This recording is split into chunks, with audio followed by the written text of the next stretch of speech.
Hi everyone, today I am translating this really pretty version of this bow, which is known as the Laco Bafonico. And apologies if I've mispronounced that. I am terrible with languages no matter how hard I try, so I'm going to refer to it as the Phonic Boutique just so it's a little bit easier for me. And like I said, apologies again if I've butchered the translation of, or even the spoken word of how to pronounce that, so I'm very sorry. But like I said, for this one I'm using double-sided ribbon, so I don't need as much because I've got this lovely gingham one side, the checkered gingham this side, and then that side's black, and on the one I'm using the navy version. So like I said, I only need 2 times 34 centimeters and 2 times 32 centimeters in the 1.5 inch ribbon. If you're using standard 1.5 inch ribbon, so this standard ribbon with a print, then you would need 4 times 34 inches instead of 2. But like I said, having the double-sided with the pattern takes out a little bit of ribbon, and like I said, it means that you can use a little bit less. So that's why I really like this particular style. It's like really pretty, and like I said, it means you can use that a little bit less ribbon than you typically would in some of these bows, because like I said, I love them, but they do eat ribbon.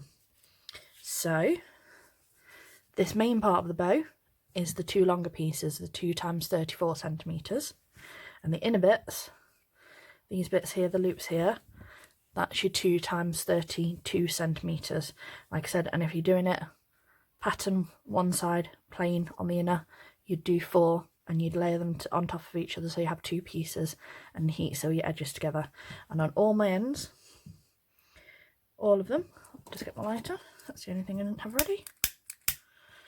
So I've heat sealed everything, and on these 34 centimeter bits, I have folded my ends in half like this and put a tiny little mark on the centre of those, and I've also pinned those 2 pieces dead in the centre like so. And the other thing that I have done on the 2 short pieces, the 32 centimeters, I have heat sealed the ends, and I have folded this in half, and I have heat creased both of the short pieces. Okay, so let's put my lighter out of the way for a second. What we do, with the pin facing towards you, you take this, just get my pin pot,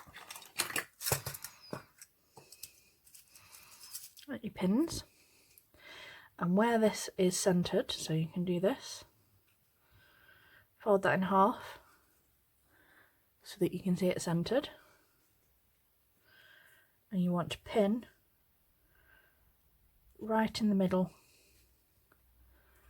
where the centre line is, okay, because this is where it's going to bring the whole bow into alignment. And again, with the pin facing towards you, you do it the exact same way. So you want to be making sure that both of these pieces are folded this way, because when we turn them,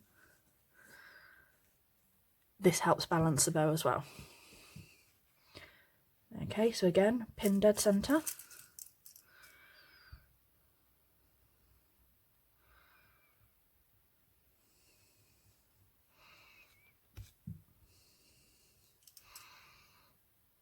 Sorry about that, one of my pins was blunt.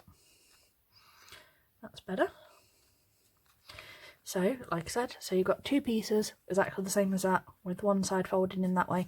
If you're left-handed and you do it the other way, that way. But like I said, as long as they're both in the same fold. Just see it so you can see. So it's folded over that side on both. So when we turn, that side's over, that side's over. Okay, like I said, it helps balance. So then we take this piece, and obviously this crease is our centre of this one. So what you do, take it so you pattern sides up, line that dead up centre with the pin that is our centre of that side,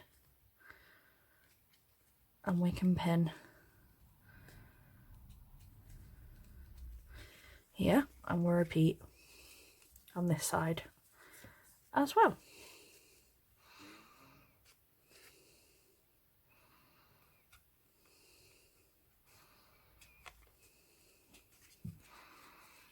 we go, so this is what they will now look like. So this is the front side that we're working on, and this is what they both look like on the back. Okay, so let's just move my pin pot out of the way so I don't knock anything. And I've also got some guide clips holding it together and keeping the ribbon all level. So I'm going to put one to one side just so we don't get confused. And we want to do exactly the same methods on both of these. So from here, take this side and you twist it round. So from here, twist it up so that it lines up with that piece here. So where that edge is, there on that crease bit, that's where your edge of your ribbon is going to be held. And what you want to do is make sure all of those 3 layers, so that bottom bit of the ribbon, the middle bit and that top, are all lined up. Okay, and then you take this side and we do exactly the same thing. Turn it in. You want it at the corner of there, from that edge. We want to make sure that all 3 of those layers are all lined up nicely, like so. And again, use your clips just to make sure that those layers are all nicely held in place. And I'll just show you the shape in a second. Just pin that right through the centre again so it doesn't slip. So this is a look you've got at the minute, and that is where these points come from, these burgundy bits here. So that's it bit. And then you take this, where your pin is, you bring that dead centre to that pin over there. What you do is you take those, pop them up through. And like I said, use that pin to line up with there. And again, make sure all of these layers, so now it's 4, 1, 2, 3, 4, all of them are lined up. And when you're happy that they're all in alignment, you can repin there. And I'll take that bottom pin out and I'm going to pin through all the layers. I'm doing this just to help it to stop slipping when you put your stitches in, so it doesn't move, because obviously if it moves, that's when you have issues with your layers dropping back and forth, and that affects the shape of the bow. So this is what the front looks like, and this is what the back of the bow looks like. Okay, and we're going to repeat steps on this side. And again, we want to be starting the folding from this way, not opposite way. Always do this the same on both. So bring it round, so it loops up against that piece that's coming around here. Line it all up, clip it in place. Same this side, bring that round, line it up with this corner, this edge, loop that round, make sure all your edges are all lined up. There we go. So we get your shape. It's front, that's the back, and then where the pin is, it's obviously facing over now. Take that over to line that with there. Remember to lift that over so you've got your peaks of the, there we go. Once you're happy with everything, take that bottom pin, repin through all your layers to give it a grip. Make sure nothing slips before we stitch. And again, make sure all of your layers are still even, all 4. And use your clips to hold those in place. And you could use other pins or alligator clips, anything you've got available, just to keep them in place. And then obviously this is the look that you're working towards. The other thing I like to do, give that a little bit of a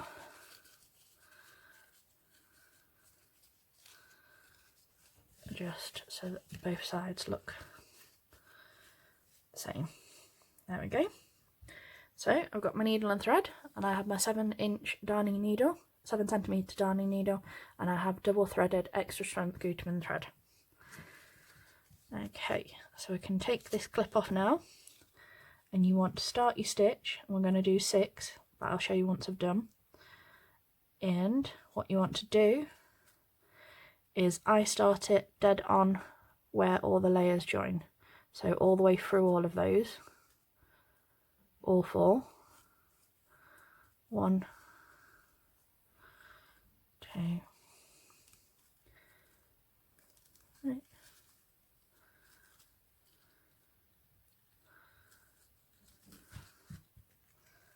4,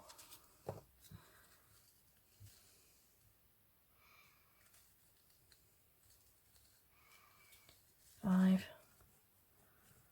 and the 6th stitch you should be coming back up through all of your layers right on that corner, and again just make sure all your ribbon is all at the edge. I'll do that one, and it's a bit hard to see the stitches, so I'll just show you. It is 1 here, in, 1, 2, out. So in, 1, 2, out, which is 1, 2, 3, 4, 5, 6, and on the back you've got 1, 2, 3. Okay, and we'll repeat exactly the same thing from here, and again you want to be going in right where all your layers start meeting, and again before you put your first stitch in, just double check that they're all right against the edge together. 1, 2,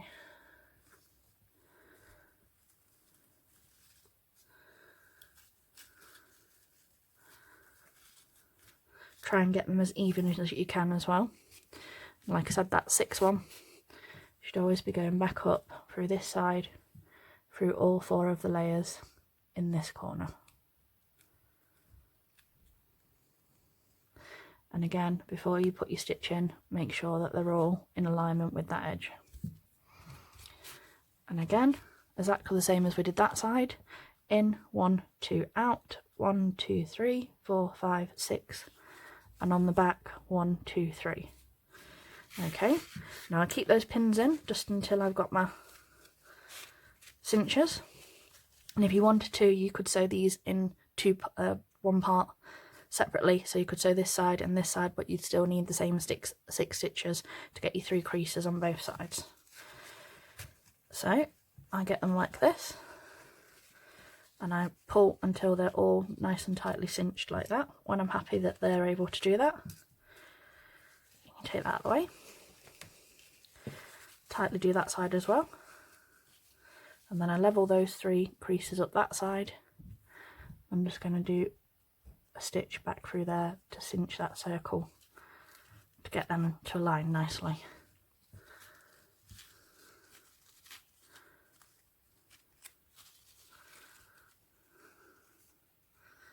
Okay, so pull that through there.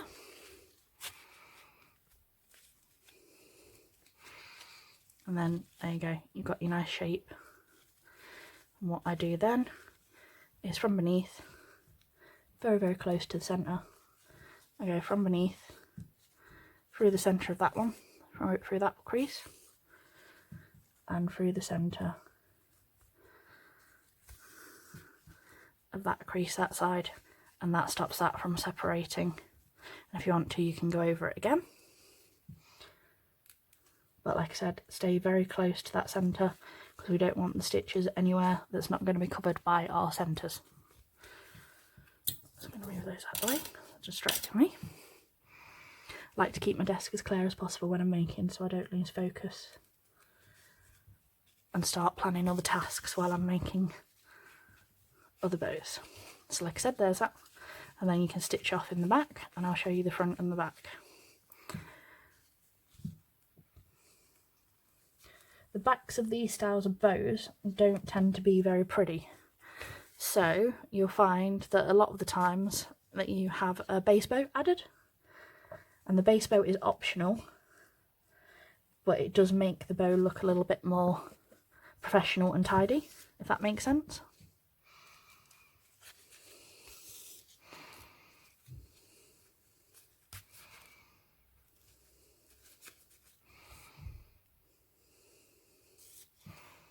There we go. Once you're happy that's going to hold, you can remove that. Tape measure's just fallen from around my neck. So this is what the front of the bow will look like, and this is what the back of the bow looks like, and this is what I'm talking about when I say it looks a little bit messy. So like I said, what we're going to do is we're going to do a half pinwheel as our base.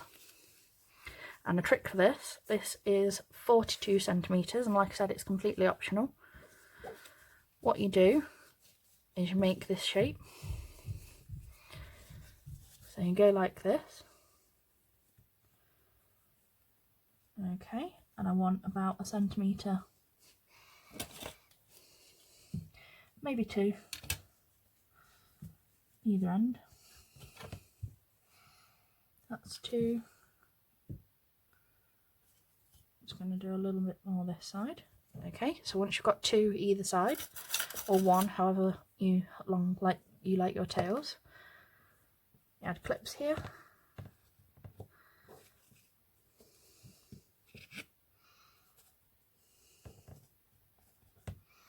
And here, so there, to hold them.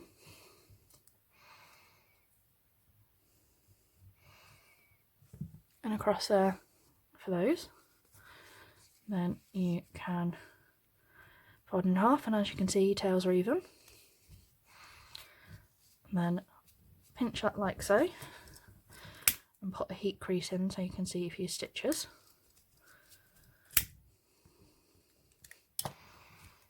There we go. So now I've got a nice clear line to stitch through. And take your thread, just not in my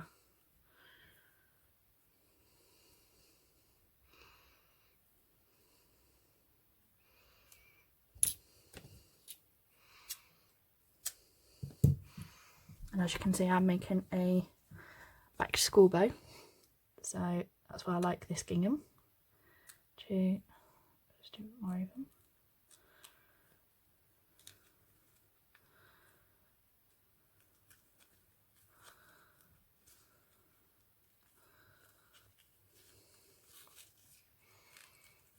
Right along that line that we've just added the crease in 1, 2.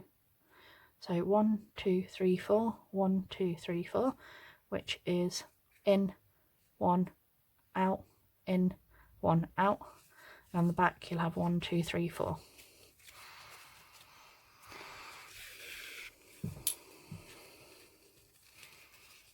There we go, got a nice cinch, so you've got 4 creases, 2 on each side. And like I said, I'll keep the hold pins in until I've wrapped and I'm happy with everything.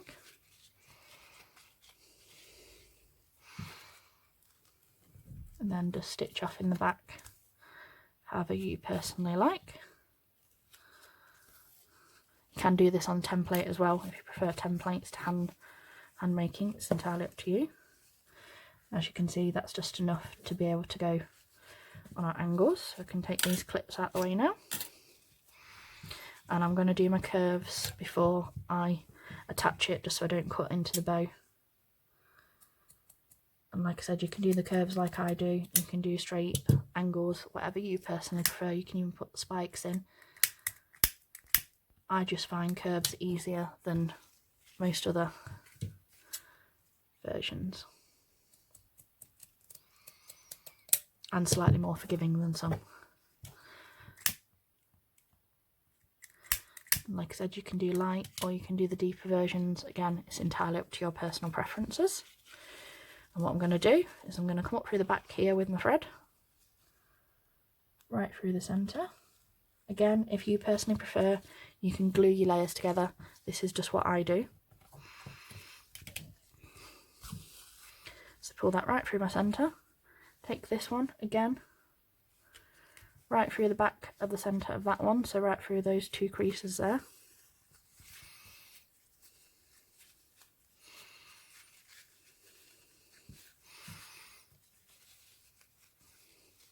Line up everything how you want it. So I want it so that these are coming over the corners here and these are lined up with those two that way, and then press down really tight and then wrap really tightly round a good few times, and this will keep them tightly and joined together, but it takes out the bulk of like gluing,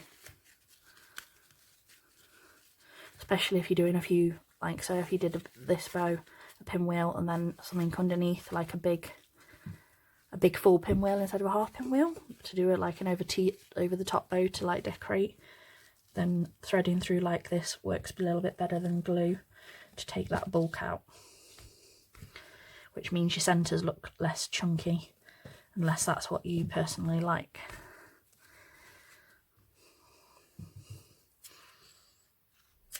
So get rid of that, and then this is the shape that you have, and this is what the front looks like, this is what the back looks like. Put those in a bin, and I have got this black ribbon to match my gingham to wrap the centre, and then I have got this super cute schoolgirl feltie, and you can get these from the Jolif craft supplies. I actually suggested these to them last year because this time of year a lot of people buy the clay versions of the bows. Haven't got one in front of me, but obviously the clays are chunkier. The other thing I find with the schoolgirl clays is little girls tend to fall into three camps when it comes to bow making. There's the ones where the mum has to have a bow on them to match their outfits because they like the child to be like all perfectly put together. There's the girls that love bows and like want to wear them with every outfit as well, and then there's the other style that don't care, but like I said, their mums kind of put them in. The thing with children is, like I said, I'd say, because my nieces are currently 5, nieces are getting to the point where they understand that they shouldn't play with bits and pieces on their bows like the clays, but they're still tempted, and more often than not you're paying out like anywhere between £2 to £4 for these clays, and if you're putting them on a bow for a child, I hate to say it, especially my niece Lizzie, she's like a really curious child, and she sees it and she goes, I wonder if I can break that arm off. That doll's got blonde hair like me. I wonder how that's attached to the head, and then starts twisting it off until the head's off the clay doll. So these are a great alternative because, like I said, if you've got a curious child that is more prone to like doing things like this, having a feltie on it, it's less temptation and it's less things to break, and they're considerably cheaper because I do believe these are about 65 pence to about 85 pence maximum in the UK to actually buy these. You can buy them in sets. Like I said, I think you can get like 4, and like I said, you can change your uniform. You can have all the different colour hairs and all the different colour cardigans to match your schools and things like that. So it's something to think about, because I would say clays tend to be better for sort of the 7 years upwards. Obviously it's personal choice again, but that's just some tips I've learned from, like I said, my nieces taking things apart when they're in destructive or curiosity mode, depending on what they're into. So that's just some tips and advice. So like I said, these are a great alternative. I'm just going to add the centre and the clip, and I'm just using a slightly bigger one. This is a 50mm clip.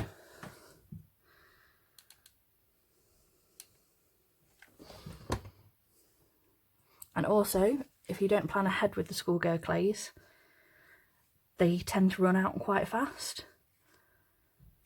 So again, they're an alternative. Like I said, if you've got someone that wants something a little bit more creative, but you can't get hold of a clay, again.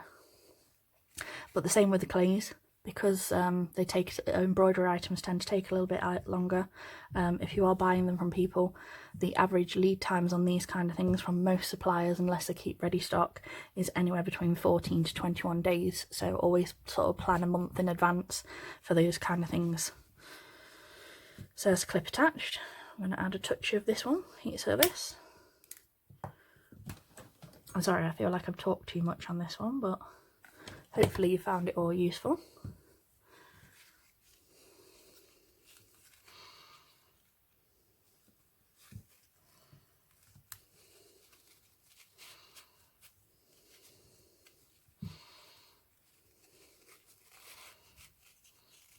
And my nieces fall into the 3 camps of girls. There's my sister who makes bows to match all their outfits, and obviously she puts Evie in one regardless, which is my youngest niece. Ella loves bows. She demands bows to go with her outfits, and like I said, she loves really, really big bows. And Lizzie, she'll wear them because, like I said, she likes to look like her twin, Ella. But she's not really that bothered, and she likes taking them out and being more of a tomboy. The first thing that she does when she comes home from school is Mum goes, "Lizzie, why is your hair down?" Because she's literally taken it out, and her bow's normally in her school bag where the school teachers put it so that she doesn't lose them. So that's how I know the different. So that's how it looks like this, all centered. Like so. And the other good thing about felties is you don't need anything special. You don't need specific glues or anything like that to attach them. They work really, really well with just high temperature hot glue. And you don't need a lot. I'm just going to put it on just on that centre bit. Line it up with where you want it.